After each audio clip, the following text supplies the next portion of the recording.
Hey everyone, welcome to this week's Lotus Lounge. It's May 13th, 2024, and I'm Keri B, and this is the lovely Chad B. And today we're going to talk about Botox. Yes, you heard me right, Botox. So, on more than one occasion, I've had people, potential clients, ask me if I do Botox, or not me personally, but if I offer it, or if I don't, why don't I? Why don't I subscribe to it? And so I thought, to make things easier, I would go ahead and write a blog article, and you can find it on our website, all about the pros and cons of Botox. Now, I have to say that I am slightly biased with reasons and fact and support to back that up. But I thought that this would help people make a decision. And for those of you that don't care to read anything, we're making a video, an informative video. So that is that in a nutshell. We're going to get into this topic a little bit more. Yeah. So actually, I think this is a great topic. I think it's an absolutely fantastic topic that people need to be aware of, both women and men. Actually, one of the things that popped in my head as you were talking, Keri, was, so I'm a guy. Obviously, women are we probably think women are more prone or more likely to use Botox. But I mean, think of all the TV commercials we've seen lately with men saying, I want to look younger. It's like, scary. But I think the message there is, it's good, and it's good for women. It's also good for men, those vain men out there. Good for trying to say so. But I think this is a great topic because people need information to make more informed decisions, better decisions, know what you're doing. Because, for 20 some few decades, the cosmetic and beauty industry has been dominated with the use of Botox, injectables, there's other brands as well, but Botox is like the most common name everybody's familiar with. And there's we'll get into fillers at a different day. We're focusing on this today, but the history goes back a while. As I read what you wrote and and we talked and you shared with me, it's like, okay, I didn't realize it goes back hundreds of years. And there's some scary complications in disfigurements people encountered in the past, and some still do. And what's on the market today may be deemed safe and effective, but even with the FDA stamp of approval, does it come without risk?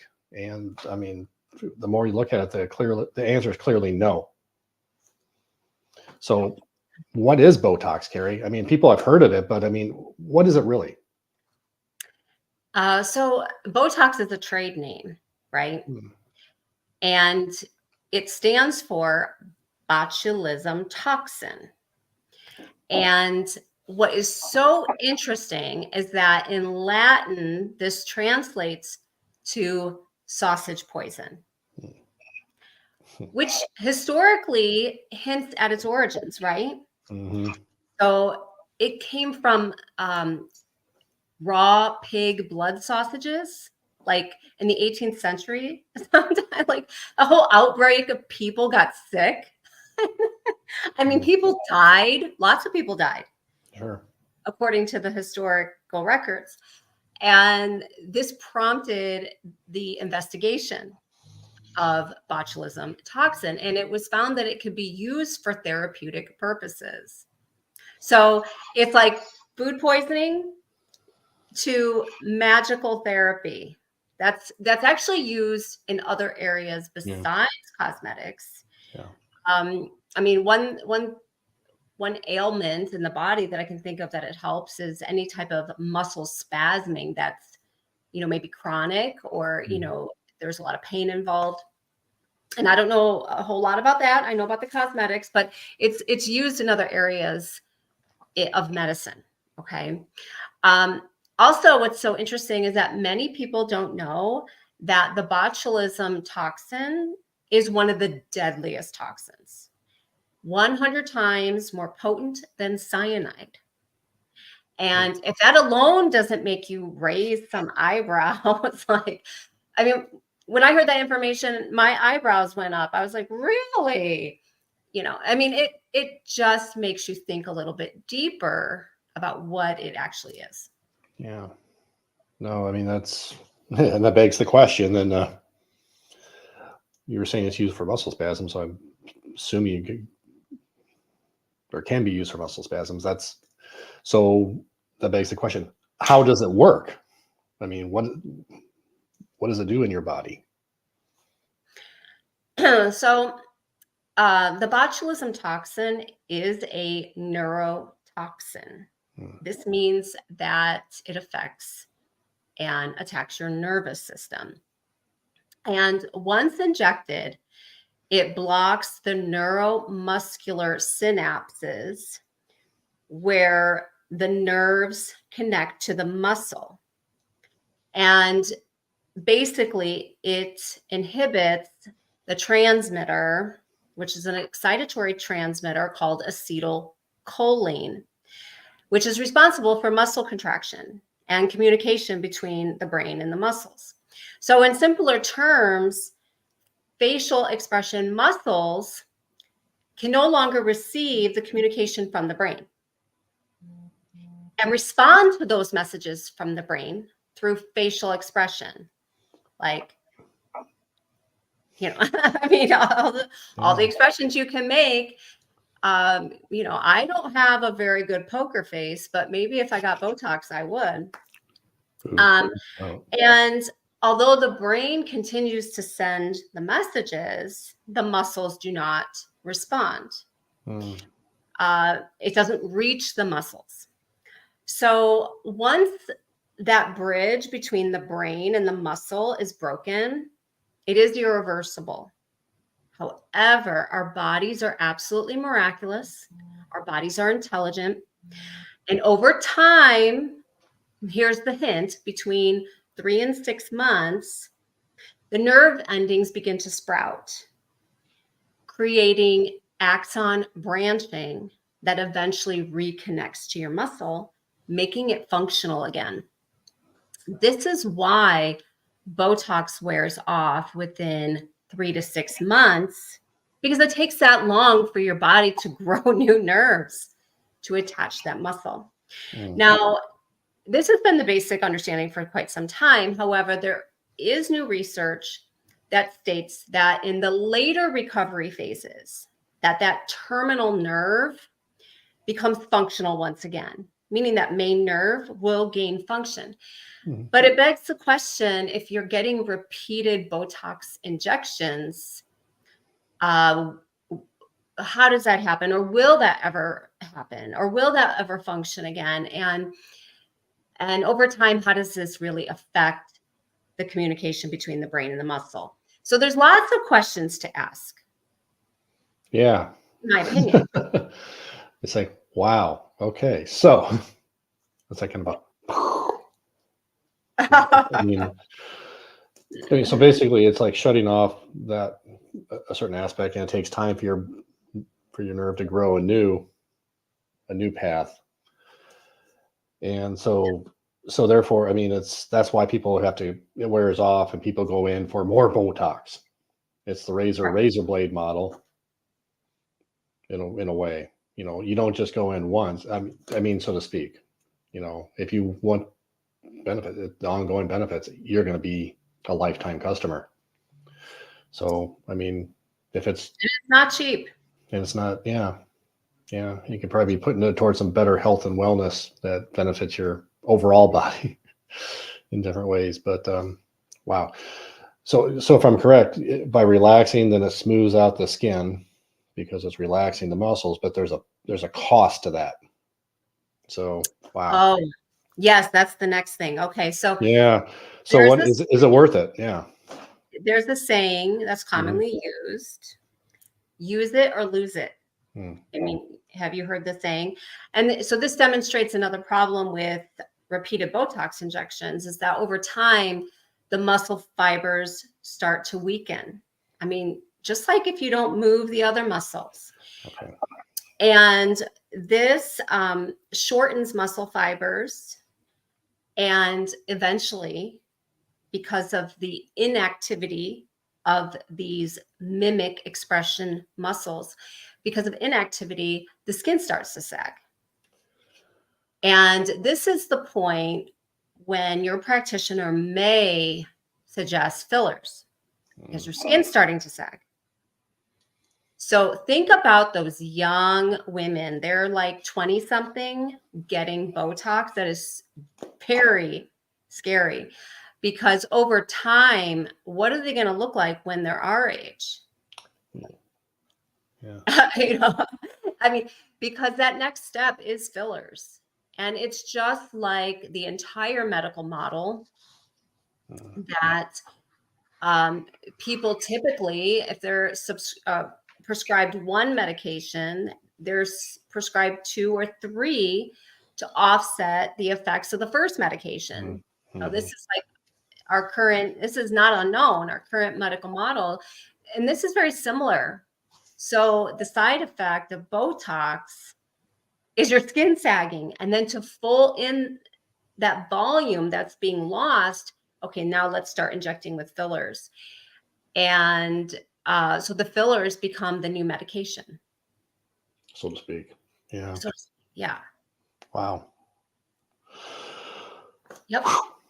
Okay. Well, I'm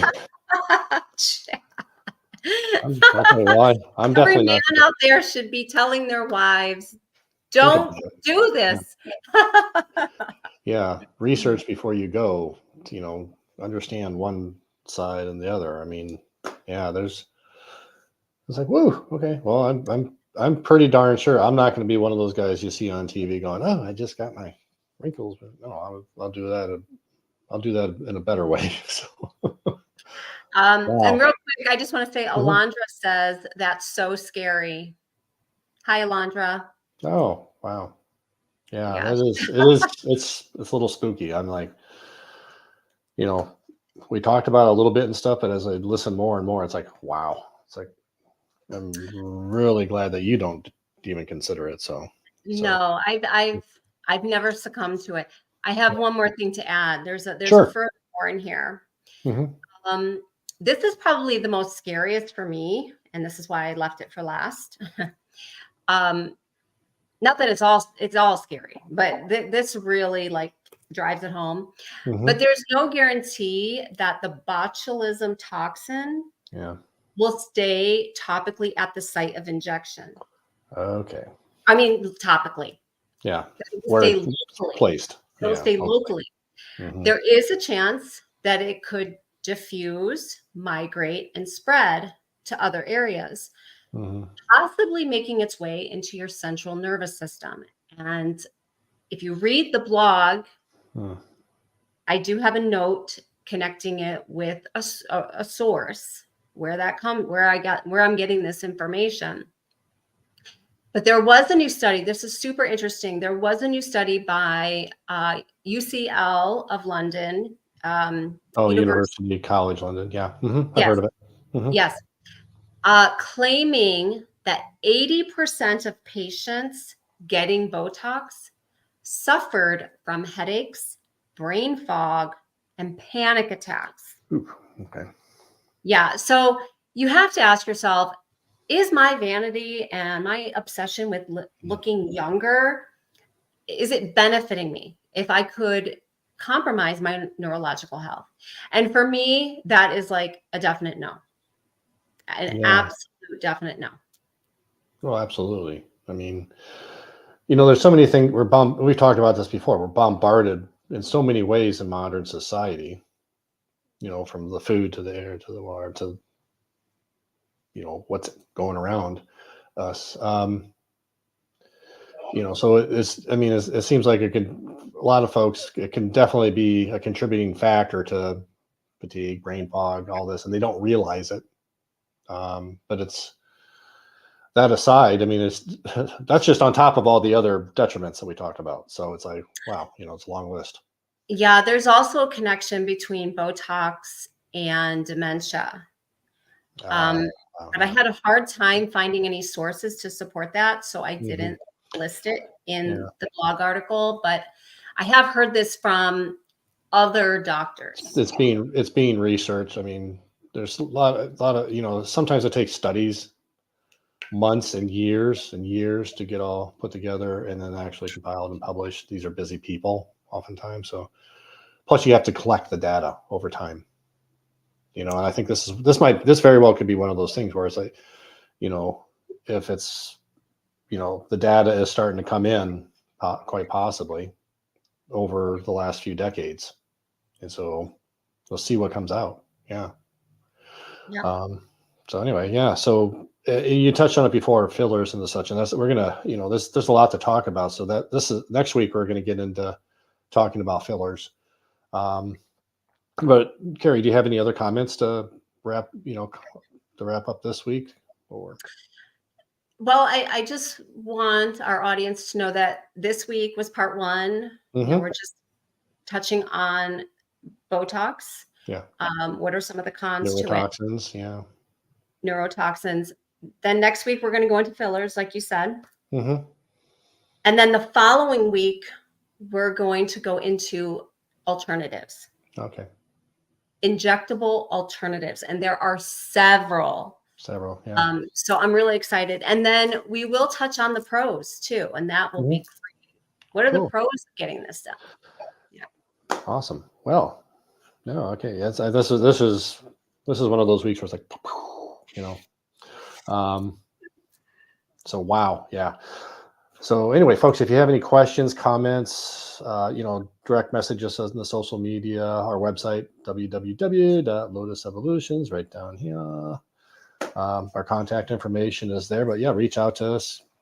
Questions, comments, concerns, you want to learn more. Other than that, Keri, I think that's a wrap for this week. Part one, we'll get into part two with fillers next week, and a lot for people to think about this week. So anyway. Okay. Well, thank you everyone for joining us. We'll see you next week. Yep. See you next week. Bye, everyone. Remember to